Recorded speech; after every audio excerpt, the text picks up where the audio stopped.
Welcome to a read along with Dr. Powell in the book Discrete Perspectives in Mathematics. This is subsection 6.1.4.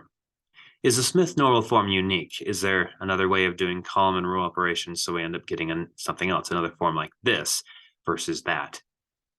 So in the last couple subsections, we were dealing with this matrix, and we discovered with our row operations, column operations, that we got this. Okay, so you see this F2, H2, F1, H1. So these are different column H1 is like column operations, F1 is like row operations, and maybe there's something else we could have done in order to get this.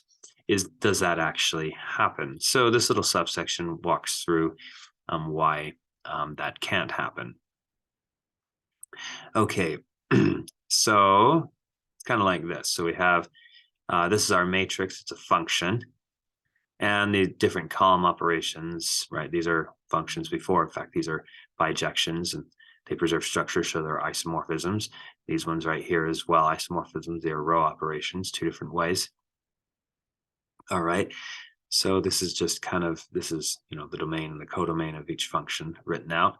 And we're going to play with this diagram. It says let's trace 0, 0, 0 backwards through these maps. So let's suppose that, well, let's start with the additive identity of R3, which is 0, 0, 0, and pull it back here.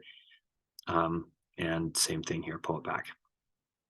So we take this, we pull it back. We know that these are F1 and F2 are isomorphisms.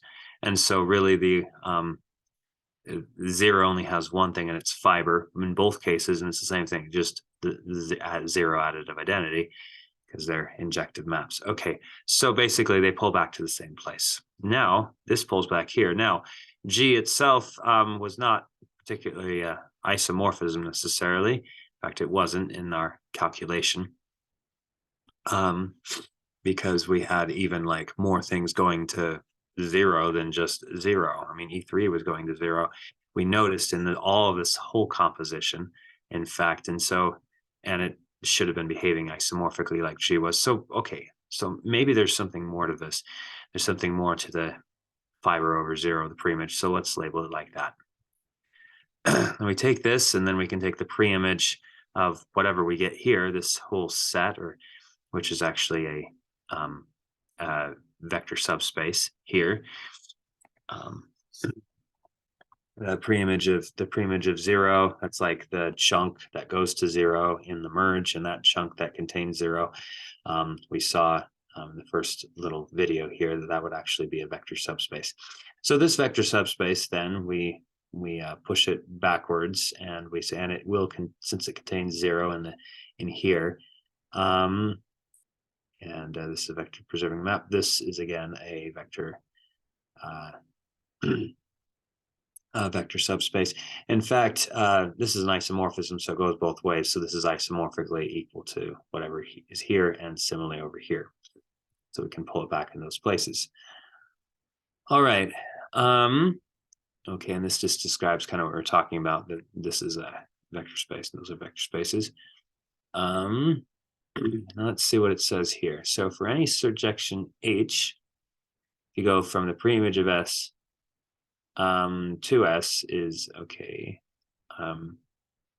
is also surjection, because every element in S has a preimage. So it just makes sense. Basically, you can H inverse of S is the whole domain, is basically what we have here. So this is the whole domain. Okay, let's see. Since H1 and H2 are isomorphisms, H1 should take this isomorphically to G. Okay, we just discussed that. So isomorphically this goes to there, right? Okay, so that's kind of what we stated. All right. Therefore, these two guys should be the same. Right. Okay. So what we're saying so far is this is isomorphic to that. Okay, great. Let's examine these. So these are fibers over 0, 0 for the Smith normal form. Okay, so pretty much one Smith normal form would be obtained by doing up here. So these row operations, that matrix, that column operation, kind of going like this. So the preimage of 0 is there. And the preimage of 0 for the other Smith normal form is right there. Okay, 0 meaningly, that's the additive identity in R3.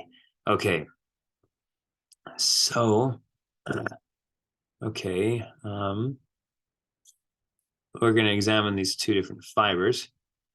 But okay, so this is interesting because, okay, this top one right here has Smith normal form with 2 1s, and this one down here actually has a Smith normal form with just a 1, just 1 1. So basically the bottom one was this and the top one was that. This is the map on the bottom, that's the map on the top. Okay, that goes along. All right. So okay, H2 takes isomorphism into there. So right. Okay, let's examine these fibers over 0, 0, 0. For the first normal form, we find what lives in. Okay, we're going to find what lives in here. We're going to find, okay, so we're going to describe what this looks like right here. And we know something. We know that this preimage is going to be isomorphic to the other preimage. Okay. And we know that this map right here looks like, the top map looks like this. And so we're going to find, let's actually find out what this looks like. We're going to have two, we have two vector spaces that are isomorphic. Let's see what both of them look like in particular. So what does this one look like? This looks like the preimage of 0, 0, 0 with this, this is the whole composition. So we're looking for everything in the input in the domain that'll get that. So we could put ABC here. If we matrix multiply this to this, we end up getting just AB0 is equal to this. So that means that we're requiring A is equal to 0 and B equal to 0, but there's no restriction on C. In fact, C can be anything. So it looks like the preimage of this 0 is just simply isomorphic to R, okay, just R1. In a similar way, you can do the same type of thing for the other one where we have a 1, 0, and all the rest of these are zeros. But then we end up getting A is 0, but B and C are free to move around for that preimage, and so we're going to get something R2. So really what we're saying is, by saying these two guys are isomorphic, we're saying that R1 is isomorphic to R2. Wow, is that really true? Well, let's look at it. Suppose that we have an isomorphism from R2 to R1, and it's an R module map preserving structure. Then let's think about this. So E1 is in the domain and E2 is in the domain. So we have, let's think about this map. Suppose it's R. So R of E1 is going to be what? Well, everything's a multiple of E1 in the image. So let's think about that. So R of E1 is some multiple of E1, and R of E2 is some multiple of E1 as well. So say A times E1 and B times E1. Then what do we know? For some A and B and R, okay, right. Okay, so what do we know? To be an isomorphism, the only element that should be sent to 0 is this. So to be an isomorphism, this needs to be bijective. So let's look at so preimages or fibers over single things should have only one thing in it. Let's particularly look at the fiber over 0. Let's see. What things can be sent to 0? Okay, well, notice that B comma negative A sent through this map actually will get 0. Let's see. RB comma negative A becomes this. Because it preserves structure, you get this. And then the image of E1 is actually A1.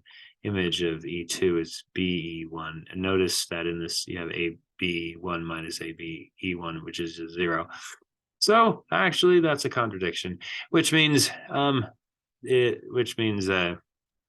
we couldn't have had another form here. At least those two forms wouldn't have worked. And in general, we can kind of generalize this same type of argument to say that in general, yeah, the Smith normal form is unique. All right, thanks for watching.